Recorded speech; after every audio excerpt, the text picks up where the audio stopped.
Assalamualaikum. Gimana soli-solia semuanya? Sekarang kita kembali lagi di tema 6 energi dan perubahannya, subtema 2 pembelajaran 1 yaitu perubahan energi untuk kelas 3. Kita akan belajar mengenai apa saja perubahan energi yang ada di bumi ini. Teman-teman tahu tidak?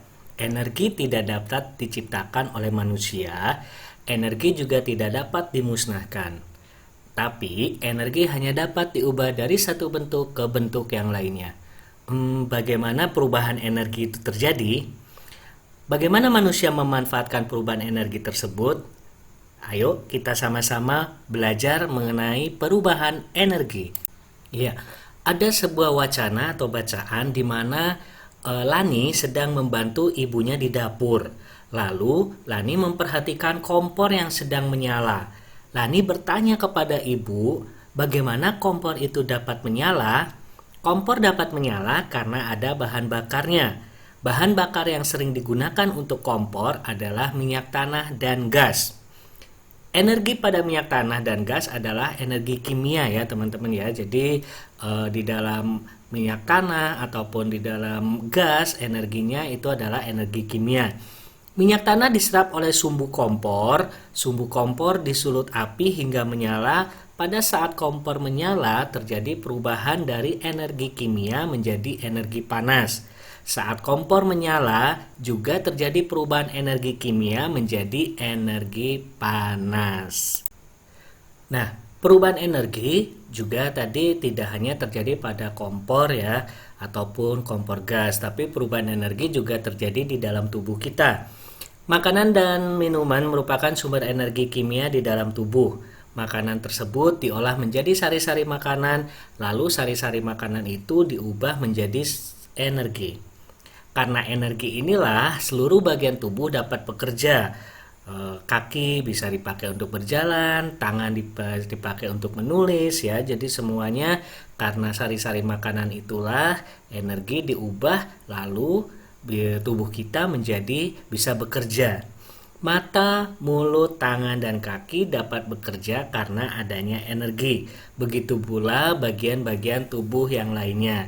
Coba perhatikan gambarnya, gimana Benny makan, lalu dia memperoleh energi.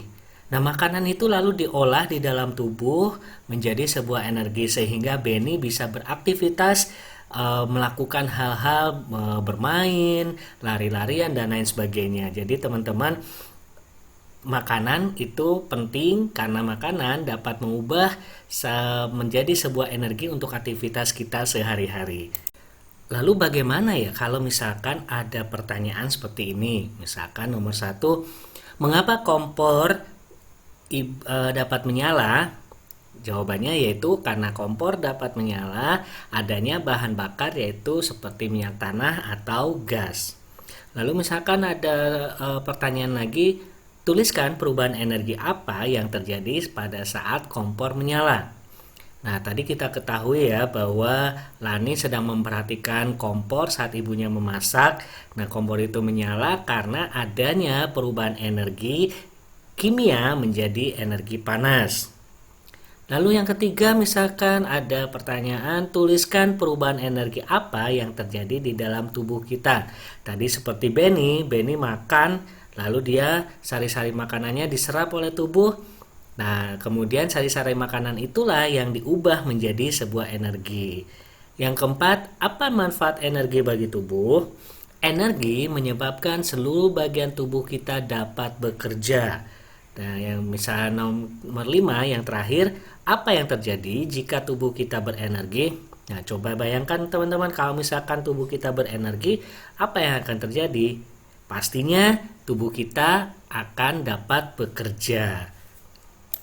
Coba teman-teman diskusikan mengenai perubahan energi yang terjadi di rumah dan di sekolah. Nah, di sini sudah dituliskan misalkan perubahan energi di rumah dan perubahan di sekolah. Yang pertama misalkan perubahan energi di rumah. Perubahan energi listrik menjadi energi gerak pada kipas angin. Ya, itu yang terjadi di rumah. Sekarang misalkan yang terjadi di sekolah apa saja? Contohnya, misalkan perubahan energi listrik menjadi cahaya pada lampu ruang kelas. Lalu kalau perubahan energi di rumah selanjutnya yaitu perubahan energi kimia menjadi energi panas saat menyalakan kompor. Nah, sedangkan perubahan energi di sekolah, perubahan energi listrik menjadi energi bunyi pada saat bel berbunyi. Jadi pada saat bel berbunyi itu ada perubahan energi, yaitu energi listrik menjadi energi bunyi. Yang ketiga, perubahan energi di rumah, yaitu perubahan energi listrik menjadi energi panas saat ibu menyetrika baju. Nah, coba perhatikan teman-teman, jika ibu setrika baju, terjadi perubahan energi ya, dari energi listrik menjadi energi panas. Selanjutnya yaitu perubahan energi di sekolah. Perubahan energi gerak menjadi energi bunyi pada saat penjaga sekolah memukul bel sekolah. Ini mungkin kalau zaman dulu ya kita pasti pakai bel dengan cara dipukul. Nah, kalau sekarang sudah ada energi listrik sehingga energi bunyi pada saat itu terjadi dari energi listrik menjadi energi bunyi. Lalu selanjutnya itu perubahan energi listrik menjadi energi bunyi pada saat mendengarkan radio, itu yang terjadi di rumah. Nah, coba teman-teman perhatikan kalau misalkan teman-teman mendengarkan radio, pastinya dari energi listrik itu akan dirubah menjadi energi bunyi. Sedangkan peristiwa energi di sekolah, contohnya perubahan energi listrik menjadi energi bunyi dan energi cahaya saat menyalakan komputer. Ya. Dan yang terakhir, perubahan energi listrik menjadi energi gerak pada saat ibu menyalakan blender. Coba perhatikan teman-teman, pada saat ibu membuat jus atau menyalakan blender, itu terjadi perubahan energi dari listrik menjadi blendernya bergerak. Nah, sehingga bumbu ataupun buah-buahan yang kita jus itu menjadi halus. Nah, sedangkan perubahan energi di sekolah yaitu perubahan energi kimia menjadi energi gerak. Contohnya pada saat teman-teman berolahraga itu terjadi perubahan energi kimia yang terdapat dari makanan berubah menjadi energi gerak. Setelah selesai membantu ibu, Lani beristirahat. Lani mendengarkan musik sambil menari. Lani mempraktekkan gerak lemah kaki pada tari. Lani menggerakkan kakinya dengan lemah lembut. Gerakan tersebut mengikuti irama lagu Oh Inani Keke. Ada yang tahu tidak lagu Oh Inani Keke? Nah, di sini Lani memperlambat temponya dan dibagi ke dalam 3 gerakan. Yang pertama itu seperti pada gambar ya, tangan bertolak di pinggang, kaki kanan dijulurkan ke depan menyilang ke kiri, posisi ujung telapak kaki menghadap ke atas, tumit menyentuh lantai. Nah, di sini kita bisa melakukan gerakan tersebut bergantian dengan kaki kiri yang saling menyilang ke kanan. Lalu gerakan kedua, kaki kanan dibuka ke samping kanan, kaki kiri merapat sambil menekuk lutut, badan juga dicondongkan ke kanan, kemudian kaki kiri digerakkan ke samping kiri. Kaki kanan dirapatkan ke kiri sambil menekuk lutut, badan dicondongkan ke kiri, lalu kembali ke posisi semula. Jadi teman-teman bisa mengikuti seperti pada gambar yang ada. Lani sudah memberikan contoh gerakannya. Gerakan ketiga, kaki kanan digerakkan ke samping kanan sambil kedua lutut ditekuk. Badan ikut turut mengikuti gerakan lutut yang menekuk ya teman-teman ya. Jadi saat lutut ditekuk, kedua tangan diayunkan ke depan sampai batas dada. Setelah itu ganti arah gerakan ke kiri. Saat melakukan gerakan tari dibutuhkan energi yang sangat besar. Kecilnya energi yang dikeluarkan tergantung dari kuat lemahnya suatu gerakan.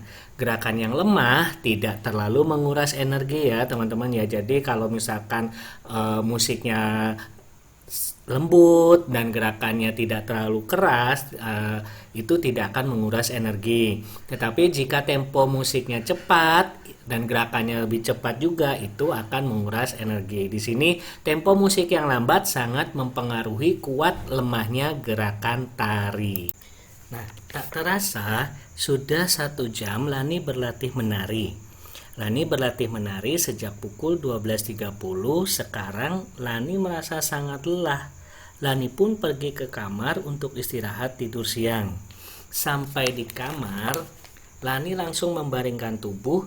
Tak lama kemudian Lani pun tertidur. Tepat pukul 16.00 Lani terbangun, jam dinding berbunyi. Lani segera mandi. Nah, teman-teman, di sini lalu setelah mandi, Lani mengerjakan pekerjaan rumah dengan serius sampai menunjukkan pukul 17.30. Nah, jika ada pertanyaan, misalkan nomor 1, pukul berapa Lani selesai latihan menari di rumahnya? Teman-teman bisa menunjukkan dengan jarum jam. Di sini ada Lani selesai latihan menari pada pukul 13.30, di mana 13.30 itu jarum pendeknya di antara angka 1 dan angka 2, sedangkan jarum panjangnya ada di angka 6. Nomor 2, berapa lama Lani tidur siang? Lani tidur siang selama 2 jam 30 menit. Dari pukul 13.30 setelah selesai tadi Lani latihan menari sampai pukul 16.00. Nah, yang ketiga, berapa lama Lani mengerjakan pekerjaan rumahnya? Lani mengerjakan pekerjaan rumah selama 1 jam 30 menit. Tadi dari pukul 16 saat Lani bangun tidur sampai dengan pukul 17.30.